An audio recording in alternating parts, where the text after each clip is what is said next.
presque de l'info, c'est la revue de presque de Nicolas Canteloup. Et ils sont encore dans le studio. David Doucan est son invité. Oui. Jacqueline Gouraud, vous êtes ministre de la Cohésion des Territoires. Là, je vous pose une question importante. Est-ce que la France peut décemment, après l'affaire Khashoggi, vendre des armes à l'Arabie Saoudite ? Ah merde. Écoutez, c'est vrai qu'il se passe des trucs, des choses dans le monde, c'est fou, parce que il y a quand même quelqu'un qui a été tué. C'est ça qu'il faut retenir. Donc moi j'ai vu ça au journal comme tout le monde. Et non mais décemment, Madame Gouraud, je m'adresse à la citoyenne, mais aussi à l'élu, à la responsable politique. Est-ce que décemment la France peut vendre à l'Arabie Saoudite ? Répondez. Eh bien, écoutez. La France n'est pas seule à vendre des armes. Il faut que tous ceux qui vendent des armes, tous les pays se réunissent et décident. Non, mais moralement, Jacqueline Gouraud, moralement, est-ce que la France peut vendre des armes à l'Arabie Saoudite ? Non mais écoutez, moi je m'occupe pas de ça. Moi c'est pas du tout mon. Non. Moi je m'occupe de la cohésion des territoires. Hein. Je suis la concierge de la France. Hein. Moi je distribue le courrier. Il faut voir ça avec les gens du dessus. Hein. Mais moi j'ai pas cette compétence, vous voyez. Mais bon monsieur, je voudrais bien vous aider, mais là faut voir là-haut. Hein. Merci à vous Julie. Allez, on poursuit avec le rappel du titre principal de l'actu. C'est à vous, Nikos. Salut à tous. J'ai dévoré le livre de Beck BD en 3 parties. La couverture, les pages et le dos du livre.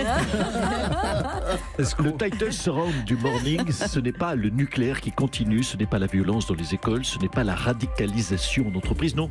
C'est cette putain d'heure d'hiver qui arrive. On est mal à titre personnel, je vais me lever à l'heure où je me couche.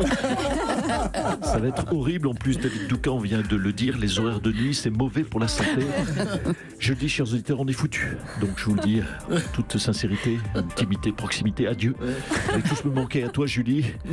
Un mot peut-être Laurent Cabrol, un dernier mot. Pour rebondir sur ce que nous disions, il va pleuvoir, je préfère prévenir nos auditeurs, il va pleuvoir sur la frontière franco-suisseau, almagno, belgo, luxembourgo, urgo, christinango. Non, pardon, là ça marche pas. Enfin bref, l'information exclusive Europe 1, c'est l'heure d'hiver qui tombe pile le jour d'arrivée de l'hiver. Donc, chers auditeurs, pour vous compreniez, c'est comme votre anniversaire qui tombe pile le jour de votre naissance. Et autre info de David Doucan en exclusivité qui m'annonce qu'a priori Noël tomberait le pile le 25 décembre. Enfin, tout ça s'emboîte bien, c'est la nouvelle matinale d'Europe 1, on est avec vous, on est près de vous. C'est parfait, elle est parfaite la matinale d'Europe 1. Merci. Jean-Luc Mélenchon a posté une nouvelle vidéo sur Facebook dans laquelle il affirme qu'il n'est pas l'ennemi des journalistes. Bonjour Jean-Luc Mélenchon. On va faire l'appel. Bonjour, oui, bonjour à vous les journalistes. Bonjour. Oui, bonjour, j'ai déjà dit bonjour. Donc je vous aime bien, voilà. Je suis votre ami, il faut que vous mettiez ça dans la tête. C'est clair ? Faut vous l'expliquer en quelle langue ? Bande d'amis. Bande d'amis, c'est pas mal. Bon, on vous sent moyennement convaincu quand même, hein, Jean-Luc Mélenchon. Mais si je vous aime bien, je viens de le dire, arrêtez de m'emmerder. Je viens ici, je suis une bulle de tendresse, je suis un grand bol d'amour, et vous commencez à me péter les grelots avec vos insinuations à 2 balles. Je vous aime. C'est bon. C'est compris, oui ou merde? Faut qu'on fasse un pique-nique là-dessus ou quoi? Bon bah écoutez, on vous aime aussi, hein. Alors revenons sur le fond de l'affaire qui vous concerne. Sophia Chikirou aurait facturé des prestations. Mais tu te tais. Tu sais pas de quoi tu parles, hein. Et voilà, mais vous cherchez les ennuis, vous les journalistes, vous aimez ça. Je viens en paix, dans le plus grand calme. J'ai bouffé, pour tout vous dire, 3 boîtes de Xanax avant de venir voir vos tronches, hein. Et vous me crachez dans la main que je suis en train de vous tendre. Non, on vous crache pas dans la main. Enfin, on voudrait simplement parler du fond de l'affaire, voilà. Mais c'est pareil. Tu sais que ça m'énerve, alors arrête. Hein. Je sais que ma personne est sacrée. Oui, ben on a compris depuis le temps. Mets-toi ça dans la tête. Allez, ça va. Ben, c'est bon, on va vous laisser, je crois. Hein. Merci Jean-Luc Mélenchon d'être passé. On revient sur la vidéo de ce jeune ado de 15 ans qui braque sa prof avec un pistolet à billes. Jean-Claude Gaudin, bonjour. Une réaction peut-être. Bonjour. Oui, écoutez, je suis interloqué, je suis scandalisé. Un pistolet à billes dans mes rendez-vous compte. C'est bien ça? Oui, c'est ça, c'est ça. Non, mais quelle honte, franchement, monsieur Ali Agas, monsieur Apatei, madame Leclerc, madame Dacostea, madame Bouchard. Non, mais franchement, vous le savez, car vous êtes des journalistes avertis, dès 8 ans, les petits Marseillais sont capables de démonter une Kalachnikov, les yeux bandés. En plus, oui. Et ce grand couillon de 15 ans qui fait le malin avec un pistolet en plastoc. Non, mais d'ailleurs, c'était quelle académie de madame Leclerc? C'était l'académie de Créteil, la région parisienne, quoi. Ah ben voilà, j'en étais sûr. Ah ben ça, c'est pas dans les Bouches du Rhône que ça serait arrivé. Alors tiens, je profite de votre antenne. Si ce minot nous écoute, je le préviens, tu files un mauvais coton, gamin. J'ai vu les images. La façon dont tu tiens le revolver est lamentable. Si tu continues comme ça, il n'est pas dans la poche ton BEP de braqueur, je te le dis. Ah là là. Merci pour tous ces conseils, Jean-Claude Gaudin. Hein, vous l'avez bien recadré, on peut dire. Hein. Allez, toujours au sujet de cet ado, on va accueillir quelqu'un qui a lui aussi été braqué dans une classe. C'est Nicolas Sarkozy. Bonjour, monsieur Sarkozy. Oui, bonjour. Merci de m'accueillir à vous. Alors vous aussi, hein, vous avez été braqué dans une classe, c'était en 93, dans une maternelle à Neuilly, face à Human Bomb. Rappelez-nous comment ça s'est passé. Bah, écoutez, j'étais... Monsieur Aliagas s'en souvient, j'étais dans la classe de maternelle, avec les enfants. Human Bomb s'est approché de moi, avec sa ceinture d'explosifs. C'était un moment très fort. Il s'est agenouillé, il m'a dit « T'as eu ton goûter, toi, mon petit ?»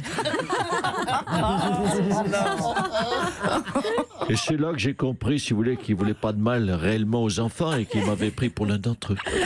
Et comme la maîtresse dans la vidéo, vous avez gardé votre sang-froid. Hein. Mais tu vous plaisantez, pas du tout. Ah, ben, je l'ai insulté, je lui ai dit « Donc, pauvre con, j'ai pas 6 ans, je suis le maire. » Monsieur Sarkozy, mais d'où vient selon vous cette violence à l'école, hein? C'est le rapport prof-élève qui s'est détérioré? Vous le sachez, chère Julie, parce que vous êtes averti. Je vous pose la question, quoi qu'il y a de plus important que la relation prof-élève? Moi j'ai toujours eu des excellents rapports avec mes professeurs, sauf avec ma prof de français, Madame Schmutz, moi je me souviens, qui faisait rien qu'à me mettre des notes de français dégradisantes pour ma personne. Mais, on l'entend. Mais oui, mais monsieur Aliagas, j'ai pris du recul. Vous savez, avoir des mauvaises notes, c'est pas ça la vie. Je me disais bien. C'est quoi la vie? C'est quoi? La vie, ça passe vite. Vite comme un timbre-poste. Et encore. Un tout petit thème, mademoiselle Wendy. La vie, ça passe vite comme un Kinder Pingui. Et encore, un tout petit Kinder Pingui. Un tout plat parce qu'on s'est assis dessus, mais qu'on mange quand même parce que c'est l'heure du goûter. Ah, c'est magnifique. On va être obligé de vous laisser, hein, Nicolas Sarkozy. À bientôt. Ah oui, vraiment. Le procès Georges Tron s'est ouvert à Bobigny. Et pour en parler, on va recevoir son avocat, Éric Dupond-Moretti. Georges Tron, fétichiste des pieds, donc accusé de viol et d'agression sexuelle en réunion par 2 collègues. Objection, madame. Tout d'abord, il ne s'agissait pas de 2 collègues. Il faut savoir que mon client était leur mère. Était leur mère, pas leur maman. Leur mère à la mairie. Et deuxièmement, il faut savoir que Georges Tron, mon client, est ma sœur. Leur mère est ma sœur. Ma sœur, pas ma frangine. Il aimait masser les pieds. Voilà. Bref, vous le voyez, ce dossier, vous l'avez compris, est très complexe. Je demande donc pour mon client l'acquittement. Merci, maître Dupond-Moretti. Dites donc, pardon, comme je suis aussi comédien, est-ce que je peux être payé en intermittent du spectacle? Comme ça me fait mes 507 heures. Oui, ok, d'accord, on verra ça. Merci beaucoup. On va recevoir maintenant la maire de Paris. Bonjour. Oui, bonjour à tous. Bonjour, Je tiens, si vous permettez, à vous féliciter, Madame Julie, Mademoiselle Céline, Mademoiselle Bouchard, Monsieur Amicaire, Monsieur Apathy, Monsieur Camol, Monsieur Aliagas. Vous avez tous choisi de passer vos vacances de la Toussaint à Paris. Bravo. Alors, une bonne nouvelle, alors que vous venez d'être retoqué par la justice à propos des voies sur berge. Hein. C'est cette innovation incroyable. À Paris, un immeuble est chauffé grâce au métro. Ça marche vraiment, ça? Mais tout à fait, je suis ravi que vous le souligniez. C'est une bonne nouvelle, une très bonne nouvelle pour les Parisiens et les Parisiennes. Les architectes de cet immeuble ont réussi à récupérer la chaleur produite par la ligne 11 du métro qui passe sous l'immeuble. Enfin, il n'y a pas d'inconvénient. Bon, bien sûr, il y a toujours des petits inconvénients, comme toujours. Ah oui, chez les architectes, il y a des petits défauts. L'appartement récupère la chaleur du métro, mais aussi les effluves de Clodo. Oui, on dirait un nom de parfum. Effluves de Clodo numéro 5.